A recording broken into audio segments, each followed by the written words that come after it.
So to be in relationship is to be vulnerable.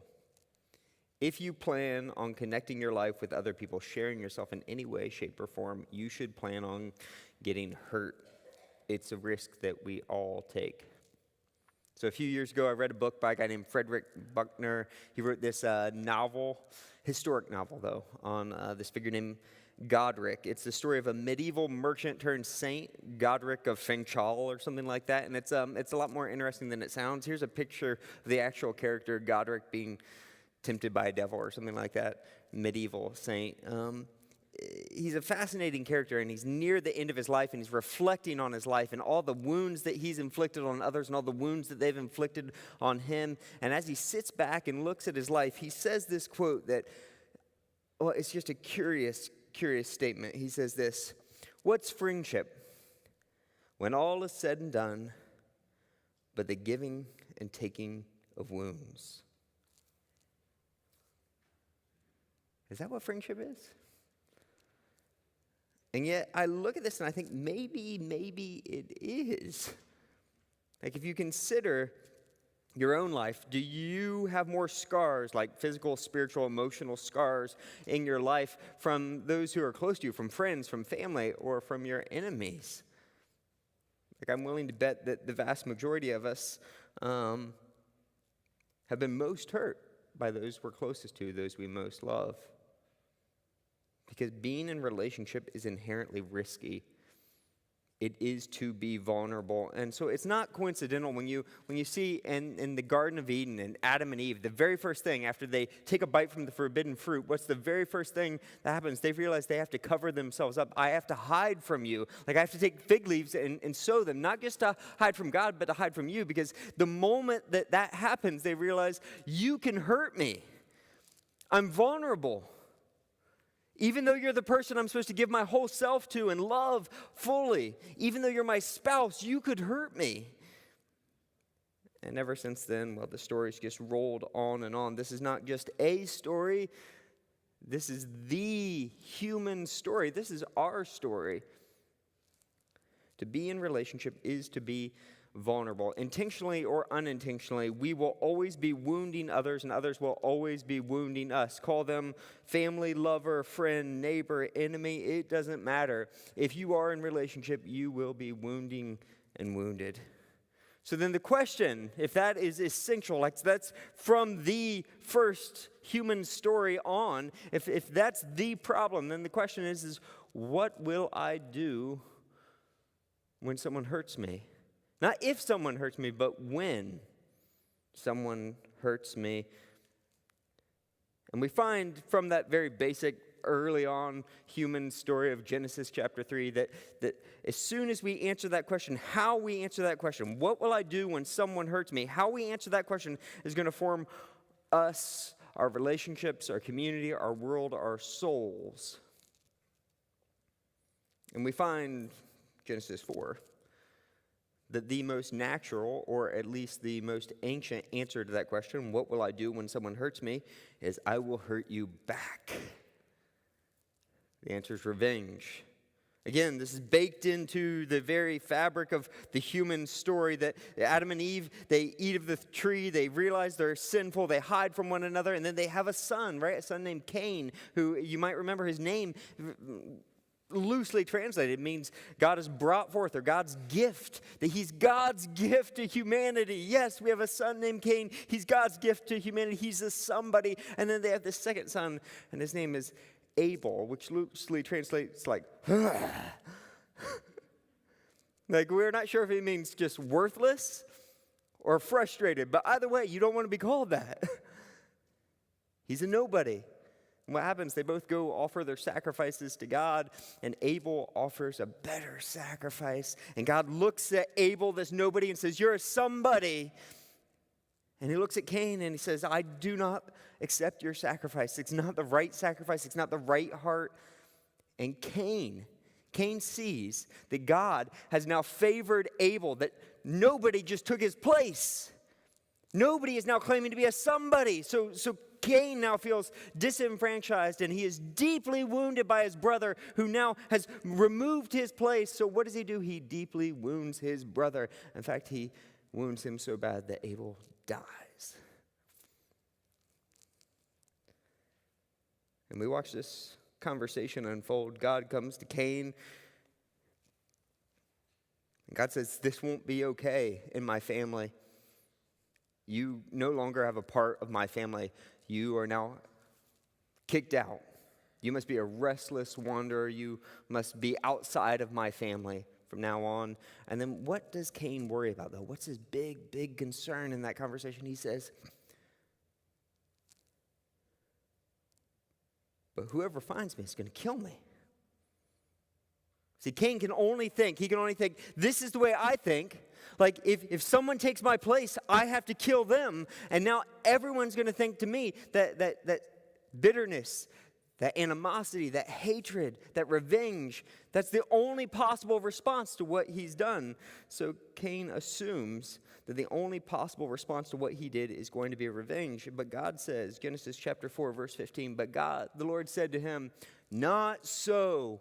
Anyone who kills Cain will suffer vengeance 7 times over. God says, you don't have to worry about this. I'm going to be the one who avenges you. Vengeance is mine, saith the Lord. If anyone comes after you, leave the justice to me. And he says 7 times. 7 times. That doesn't mean like on the 8th time you're on your own.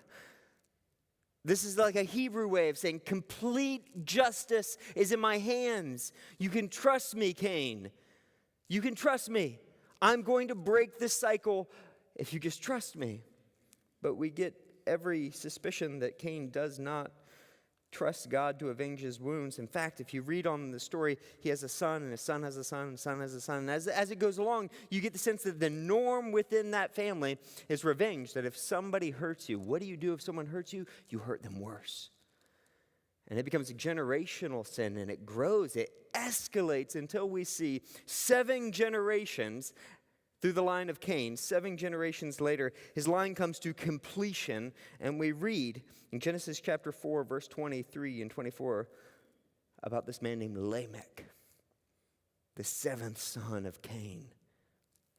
Lamech says to his wives, Ada and Zillah, listen to me. Wives of Lamech, hear my words. So sometimes we all speak to our wives like that, right? Yes, he's the first polygamist. That says something. And he says, I have killed a man for wounding me, a young man for injuring me. If Cain is avenged 7 times, then Lamech 77 times.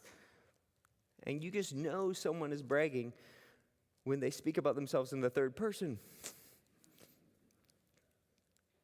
So what do I do? What in my family, what do we do if someone hurts me? This is what Lamech does. You touch me, I break your arm. You try and take my place, I remove you. If Cain will kill you because a nobody tried to become a somebody in his presence, what do you think I will do? He says, if it's 7 times, I'm saying 77 times. An unimaginable, incalculable amount of vengeance. A vengeance you can't even fathom. A hatred that is unstoppable. A man who does not know the words, I forgive you. That's what Lamech says. And thus, from the beginning of the human story, we begin to paint this picture, an escalation of resentment, bitterness, hatred, hostility, anger, fear, wounds for wounds, unforgiveness. That the human story, from the beginning, is a story of unforgiveness. And now, while we might pull back from this and say, yeah, but that was like an ancient world where people actually took each other out into the field and bashed each other's head with a stone. When my coworker makes me look bad in a meeting, I've never taken him out to a field and bashed his head in with a stone, right? So we'd say we might not be so physically or violently revengeful, and yet, I would ask you to consider, let's not be fooled by our shiny, happy suburbia. It's still our story. We, in the West, are still very much caught up in the story. And let me just point out a couple of simple examples. It is still in the stories we tell. Like if you look at our movies, do you know how many movies are basically about the arc of revenge, getting revenge? Our great epics, the greatest movies, right, are about revenge. I mean, he was in, the English come in, and they kill his young, beautiful bride who he married in secret. Now the Scottish rebel will stop at nothing until he destroys them. Braveheart. This evil son of a good emperor murders his father and then orders the execution of all of his father's supporters. But then one heroic general survives. He's a slave and then becomes this great gladiator and sets his life to destroy the usurper gladiator. Maybe you've heard this story. A boy's father was senselessly killed by a six-fingered man. So the boy devoted the rest of his life to training in swordsmanship so that someday he could look at his father's murder and say, "My name is Inigo Montoya. You killed my father. Prepare to die." All the epic stories have this in it. And I mean, you just change a few of the details there, and you see this 70 times 7 type of revenge in our movies everywhere, everywhere, everywhere. Everywhere.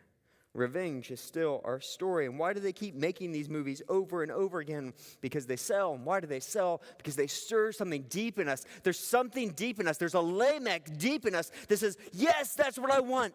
If someone wrongs me, I want to destroy them. I want to watch them suffer. I want justice, but not just justice. I want to see them suffer 70 times 7 what I suffered. It's in the songs we sing. Demi Lovato is sorry. Not sorry. Alanis Morissette says, there's some things you ought to know. Taylor Swift's got Bad Blood. CeeLo Green's like, forget you. Justin Timberlake, you can cry me a river. Even sweet Christian Carrie Underwood. Like, Miss Jesus take the wheel. She's like sweet and kind and Miss Jesus take the wheel. And then she finds her boyfriend's cheating and she's like, I dug my key into the side of his pretty little souped up four-wheel drive. And she's like taking a Louisville Slugger to both headlights. Like, it is this grand fantasy of revenge that's super popular. We all want to sing along. Why? Because it feels so good. And that's the Lamech song. Carrie Underwood, Lamech. What will I do if they hurt me? By all outward appearances, it appears that we just don't put up with revenge, that we revel in it. We tell our epic stories about it, we sing about it, we fantasize about it. We wish we were Lamech. So since the time of Lamech, this has been the human story, and yet since the time of Lamech, anyone who just pauses for even a second knows this is not the way. Like, we know it doesn't work. Like, wounding for wounds, it doesn't truly satisfy. It doesn't solve anything. It makes the world a worse place. But then we have to be honest with ourselves. That all sounds fine and good. Like, yes, we need to forgive. We need to give things up until we start telling our own stories, until we tap into our own wounds, until we get specific. So for me, it goes back to when I was in middle school. My grandfather was dying in the hospital, and the story came out about what he had done to my mother growing up.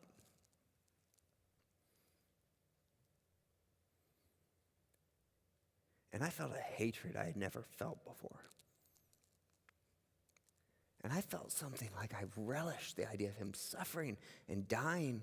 And I actually fantasized about him dying and burning in hell. And something terrible surged in me.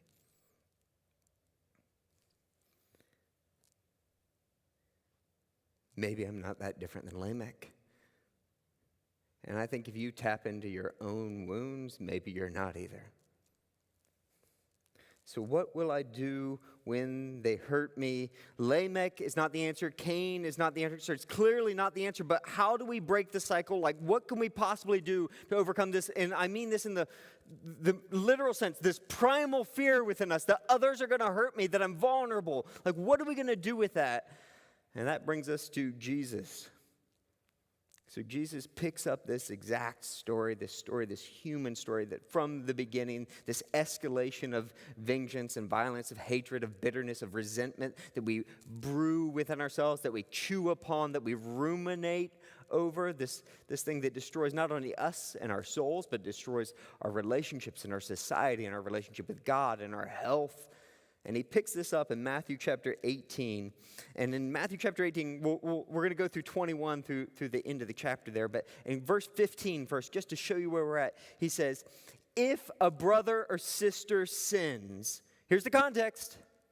If someone hurts you, if someone wounds you, what are you supposed to do? What are you going to do if somebody hurts you? And that whole teaching right there from 15 all the way up to 20 is about reconciliation. I'll tell you what you do. You're going to do everything possible to right that relationship with them. First, you're going to go to them personally. You're going to plead with them if they sin. And if that doesn't work, then you bring someone else along and you're going to plead with them then. And if that doesn't work, then finally you're going to bring them in front of the entire church. And if that doesn't work, only after you've tried every possible thing you can do to reconcile with them, only then will you possibly break off your relationship with them. And then the problem that sits here in the minds of anyone who reads that passage thoughtfully is, yeah, but what if I don't want to reconcile with them? Like, how many times am I supposed to just put up with this if they keep hurting me and hurting me? Like, what if I don't want to do this? What if I don't want to forgive them? What if I don't want to be in relationship with them? And Peter, as is often the case, asks the question we're all thinking.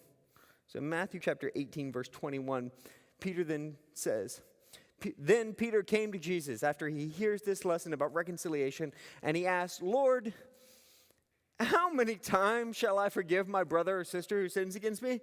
Like, how many times do I have to put up with this? How many times do I have to jump through this hoop? And he's super generous here. He says, up to 7 times? Now remember, Hebrew, we're not just talking like at the 8th time you're hosed. He's saying that the fullness, the completion, like do I have to be totally forgiving? And this is super generous. If you read this in context, you know that there's an ancient Jewish tradition at the time that if a sin was premeditated, you should only forgive it up to 3 times, and then they were done. So he goes way beyond that. He's like, should I fully forgive them? Like, should I do this 7 times? And Jesus answered, I tell you, not 7 times, but 77 times, or 7 times 7. These are the very words of Lamech, and he inverts them. Jesus says the only thing great enough, the only thing powerful enough to overcome the hatred, the hurt, the fear, the resentment, the victimhood, the vengeance within the human heart is forgiveness. And we're not talking like full forgiveness. We're not even talking about as forgiving as humanly possible. That's not enough, he says. You need a forgiveness that's not humanly possible. You need a forgiveness that is beyond description, beyond comprehension, that is unimaginable, incalculable. You need a forgiveness that doesn't make sense to this world. We need God's forgiveness. 77 times forgiveness. And then he's going to tell this story to unpack this verse. He says, therefore the kingdom of heaven is like a king. Like a king. Now I just want to pause right here and point something out. A couple weeks ago, my daughter and I were working on her homework. She's in 4th grade, and this was a 4th grade poetry assignment. And so in it, she had to use multiple figures of speech, and then she had to label them. Why do I mention this? Because if Jesus wasn't busy being Savior of the world, he would have been an excellent 4th grade poetry teacher. Like if this man loves figurative language. Like his MO is to talk about like telephone poles in your eye and building your house on sand and putting manure around a fig tree and camels going through the eye of a needle. Which is to say, if we sit and come to this story, the kingdom of heaven is like a king. If we try and read this in a wooden literal sense, we're all going to be like, huh? So there's a Orthodox teacher, leader, modern day, recent times. I'm not even sure if I can pronounce his name. Greek, Porphyris Kavoslavia.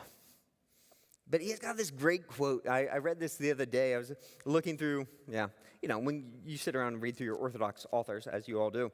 And I was reading through it, and I came across this quote. He says, "Whoever wants to be a Christian must first become a poet." Now, let's clarify this, because I know in this room that sounds weird, right? Like, he's not saying you need to become artsy. He's not saying you need to become weird or loose with meaning. He's not saying you need to read poetry. He's saying you need to become a poet. And his point being this: the analytical, propositional language. Like, if you read Jesus like a list of facts or like a Wikipedia article, you're not going to get it. You're not going to understand him. That can only take you so far. So let's put this in a context we understand. Like, when you fall in love, you don't describe it this way. You don't say, when I'm around you, you make me experience elevated dopamine levels.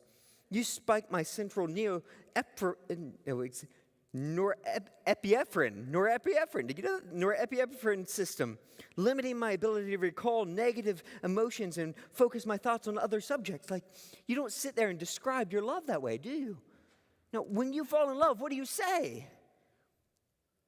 Say, I can't feel my face when I'm with you, but I love it. Like, you read Pablo Neruda.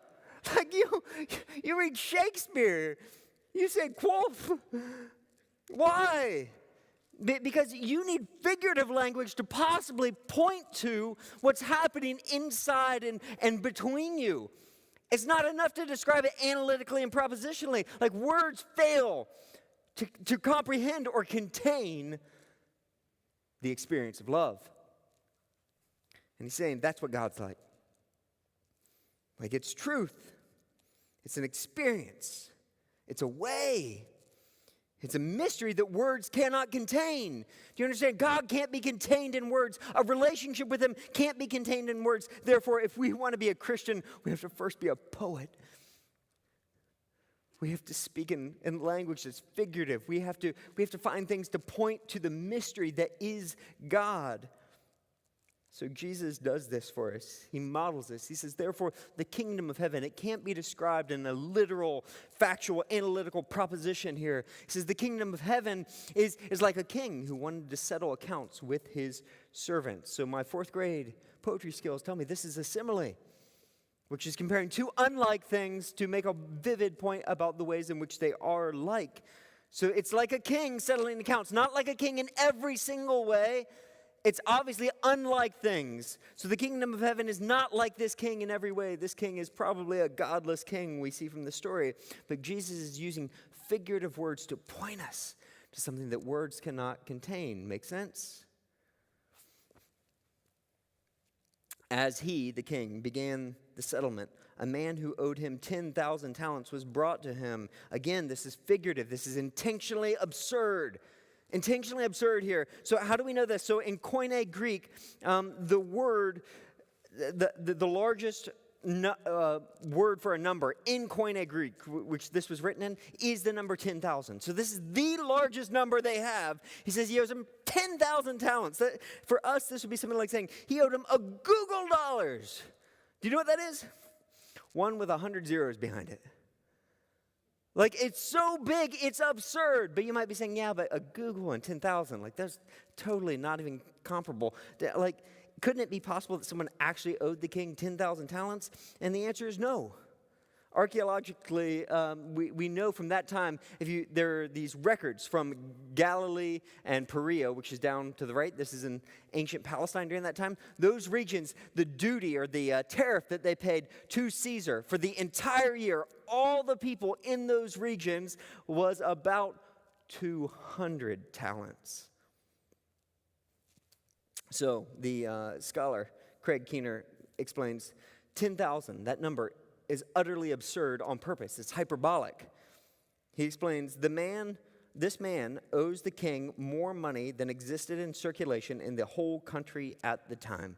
That's what 10,000. So when we say He had a settlement, and a man who owed him 10,000 talents was brought to him. Like that's like going back to 1969 and in front of the UN demanding $100 billion.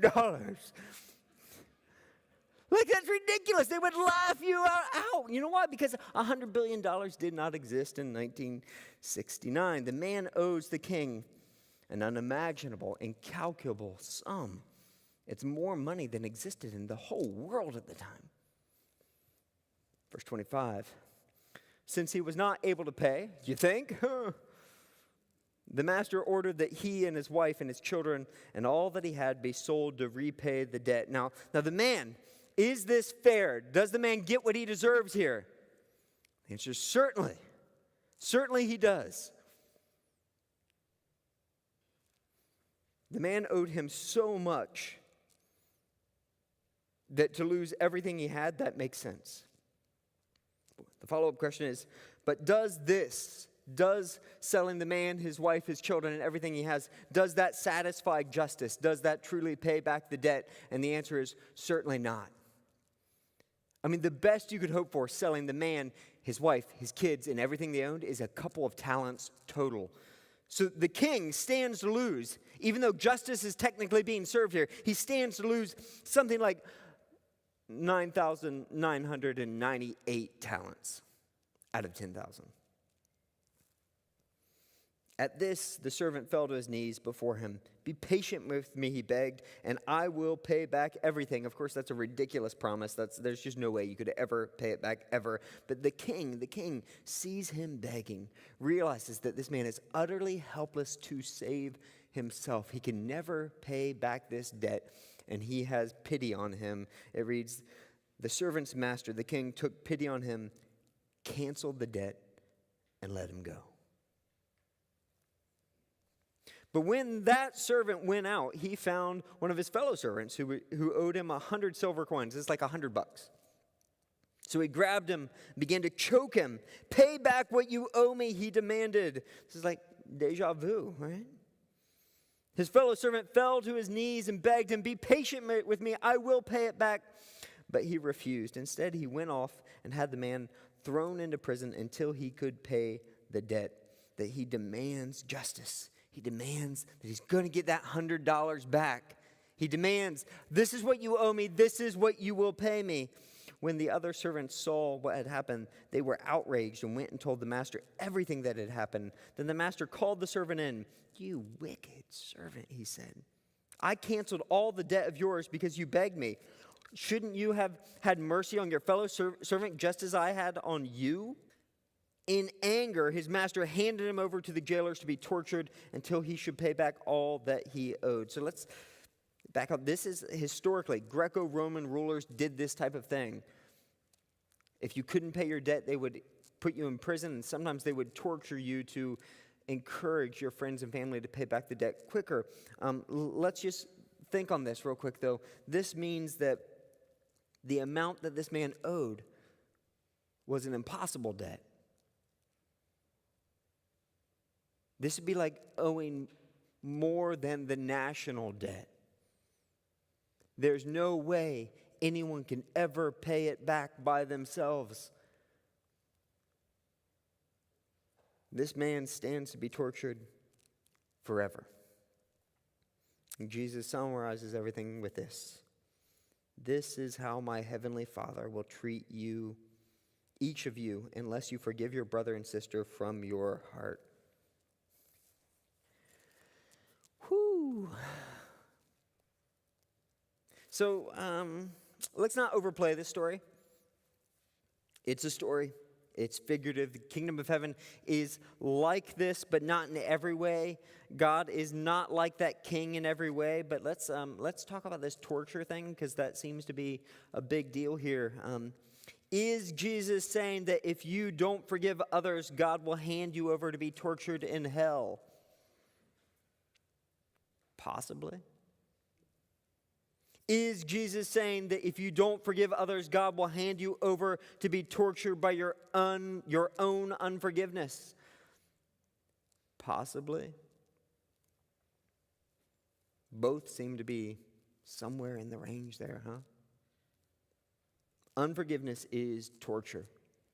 It pulls us into an endless cycle of hatred, resentment, nurturing old wounds, victimhood, wishing evil on brothers, seeking revenge, that it destroys us from the inside out. It destroys our relationships. It destroys our health. It causes things like heart disease, sleeplessness, anxiety, depression, phobias. It ravages us physically, emotionally, spiritually, psychologically.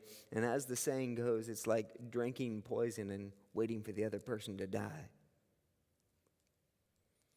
But it's also safe to say that if the entire direction of your life is formed by hatred, resentment, bitterness, if the entire direction of your life is about nurturing old wounds, about victimhood, about wanting to seek revenge, about following the way of Lamech, then you probably aren't going to end up at the end of that journey, that life journey, in a place of forgiveness and grace. You're probably not going to end up in the kingdom of heaven. But this, to me, seems to be about a lot more than torture. So let's back out for a second. When we face this most basic human question that we started out with, like, what will I do when somebody hurts me? What will I do when somebody hurts me? Jesus is saying that the only thing great enough, powerful enough to overcome the hatred, the hurt, the fear, the resentment, the vengeance within our own hearts is an unimaginable, unfathomable, incalculable forgiveness. That we need a forgiveness that is not humanly possible, a forgiveness that's so great it's beyond description, beyond comprehension. It's like saying 10,000 talents. That we need God's forgiveness. This passage is really, really clear that there's about a million things we could tease out of it, but I want you to see this. The source, the root, the basis of our ability to forgive other people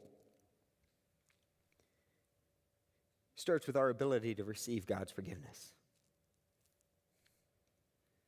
Like the extent to which we've experienced God's forgiveness will be the extent to which we can forgive other people from the heart. That our forgiveness should not be dependent on our inner strength or on their worthiness. That it should be entirely dependent on our experience of God's forgiveness, of God's grace. That only when we recognize what God has done for us, that only when we revel in what God has done for us, only when we experience His grace, His mercy, His forgiveness, that He's poured out over us, only then can we overcome the need to demand justice for ourselves. The problem of the servant who was forgiven is that he didn't really understand. He really didn't comprehend. He really didn't live in the grace that was given to him. Because if he did, he would have showed it to someone else. He didn't really experience the 77-fold grace of God. So, in the Bible, forgiveness, like love, does not begin with us, but it begins with God. So, in 1 John, we read that we love because He first loved us. And the same could be said from this passage. We forgive because He first forgave us. And the thing that makes this so impossibly hard, though, is Jesus does a very Jesus thing here. If you notice, those final three words make this really, really tough. He says, unless you forgive your brother and sister from your heart. That for Jesus, it's not enough that we would have behavior modification. He doesn't just call us to not act on feelings of bitterness, resentment, revenge. He doesn't just call us to stop doing revengeful things. He says we need to have a forgiving heart. That we need to be transformed from the inside out. That we need to replace the revenge with love. And how do you change your heart? Have you thought about this? Have you guys seen the recent TV show called Living Biblically or something like that? It's really terrible. And what's so terrible about it is that it's complete and utter mockery of what Jesus is all about. Because it's acting like, well, if you literally try and perform all the things that the Bible says, then your life will look ridiculous and it's unlivable. But that's to completely miss Jesus' point. It's not about doing all the outward things. It's not about behavior modification. It's about being changed from the inside out. And this is what it is with forgiveness. That this requires more than just knowledge. It requires more than the right answers, more than knowing what you're supposed to do, and more than the right actions. It's more than just forcing yourself to know I'm going to do what's right even though I don't want to. That Jesus calls us to something higher. He calls us to forgive from the heart. And the only way to forgive from the heart is to have a heart that is filled with the grace and forgiveness of God. The only way to have that is to experience God's grace at a deep, deep level. We have to know God's grace, not just cognitively, but we have to know it the way a lover knows love. It's not enough to know the gospel. Like you can know all the facts that God created you for His glory and for your good. That you've turned away and you've lived for yourself and God created everything for you. Like you can know all the stuff that He did for you, that He gives you the very breath of life, and that then He sent His Son to come after you, though you weren't even looking for Him, and He showed us the way, the truth, the life. He lived it for us so that we could know that we are loved, that we are sought after, and then He died to pay the debt that we could never pay, incalculable, unimaginable debt that we could never pay. He died for us, that He gave more than we can fathom, and then He rose from the dead to show us that He conquered all of that He's paid in full, and that we can come be in relationship with God. Like we can know cognitively the gospel, the good news of all that, but it's not enough to know. You have to believe it. You have to ingest it. You have to be, Jesus' words, born again. We have to let it transform us. We have to revel in the beauty of God's love for us. We have to feast on His forgiveness of us. We have to sit in wonder and amazement at His goodness and His grace. We have to feel, not just know, but feel and believe to the core of our being that my life is in His hands, that I would be nothing without Him, that everything I have and everything I am is of Him. And only when we are changed by His beautiful presence, only then can we possibly live a life of forgiveness. That the beginning of forgiveness, life-changing, world-changing forgiveness, is not the right answer. It's the worship of a God who's forgiven us. Like so many answers in the Bible and in life, it's not an intellectual answer. Like Job comes to ask God, like, why did all this happen to me? And what does God say? He shows him His presence. He says, who are you, O man? And Job's like, I get the answer now. That to be in the presence of God is the answer. It's the only satisfying answer. It's the only answer that will ever be enough, that will ever be better than revenge. It's the only thing that's going to be more satisfying than living like Lamech. That in His presence and in His worship and in reveling in His goodness to us, we are transformed. And as a transformed people who know the grace of God, who love the grace of God, who wonder at it, who are forgiven, we will forgive from the heart. Let's pray and let's worship God. Father, I pray right now that you would bring to mind the specific incidences, that you would tap into those old wounds that we have right now, Lord, not to hurt us, not to bring it up, but that we could set them at your feet. I pray that we would see them in light of what you have done for us and who you are and what you've promised and your goodness to us. God, I pray that we would see them in light of your forgiveness, of the debt you've paid on our behalf. God, I pray that you'd make us wonder and sit in awe at your grace and your goodness. In Jesus' name, amen.